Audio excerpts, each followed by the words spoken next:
আওয়ামী লীগ কোনো নীতিগত অবস্থান থেকে জামাতকে নিষিদ্ধ করে নাই।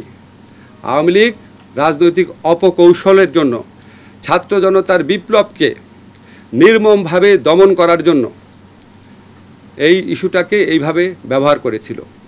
তা আমরা ছাত্র জনতার গণ অভ্যুত্থানে পরাজিত এবং প্রত্যাখ্যাত একটি দলের অন্যায় ন্যারেটিভের পার্ট হতে পারি না।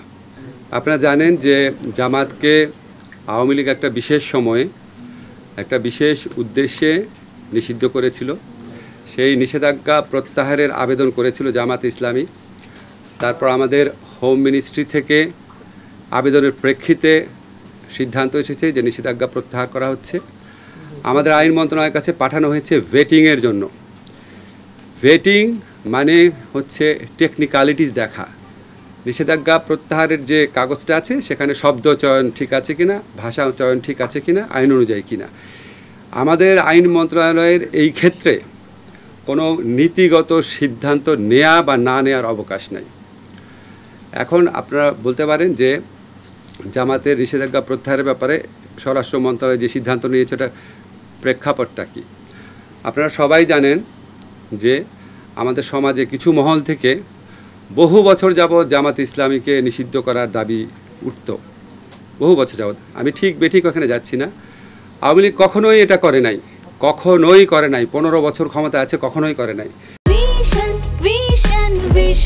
100% কপার কন্ডেন্সারে তৈরি ভিশন ফ্রিজ, তাই গুণে মানে অটুট থাকে বছরের পর বছর। তারপর তারা এমন একটা বিশেষ মুহূর্তে এটা করেছে যেটা তখন ছাত্র জনতার বিপ্লব চলছিল, গণ অভ্যুত্থান চলছিল। তারা এই ছাত্র জনতার গণ অভ্যুত্থানকে সন্ত্রাসী কর্মকাণ্ড, জামাত, বিএনপি, জঙ্গিদের সন্ত্রাস এইভাবে আখ্যায়িত করে এই আন্দোলনকে নির্মমভাবে দমন করার চেষ্টায় রত ছিল। নির্মমভাবে দমন করার চেষ্টায় রত ছিল, এটা বহু প্রমাণ আপনারা বহুভাবে পেয়েছেন।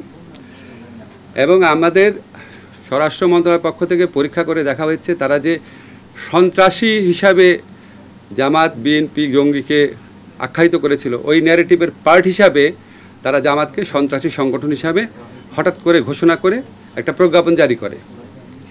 তা আমরা তো আওয়ামী লীগ যে ছাত্র জনতার গণবিপ্লবকে সন্ত্রাসী কর্মকাণ্ড বলতে চেয়েছে সেই ন্যারেটিভের পার্ট তো আমরা হতে পারি না। আমরা মনে করি আওয়ামী লীগ কোনো নীতিগত অবস্থান থেকে জামাতকে নিষিদ্ধ করে নাই।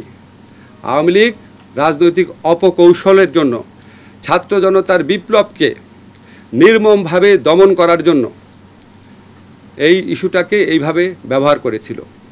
তা আমরা ছাত্র জনতার গণ অভ্যুত্থানে পরাজিত এবং প্রত্যাখ্যাত একটি দলের অন্যায় ন্যারেটিভের পার্ট হতে পারি না। এটাই হচ্ছে আমাদের বক্তব্য।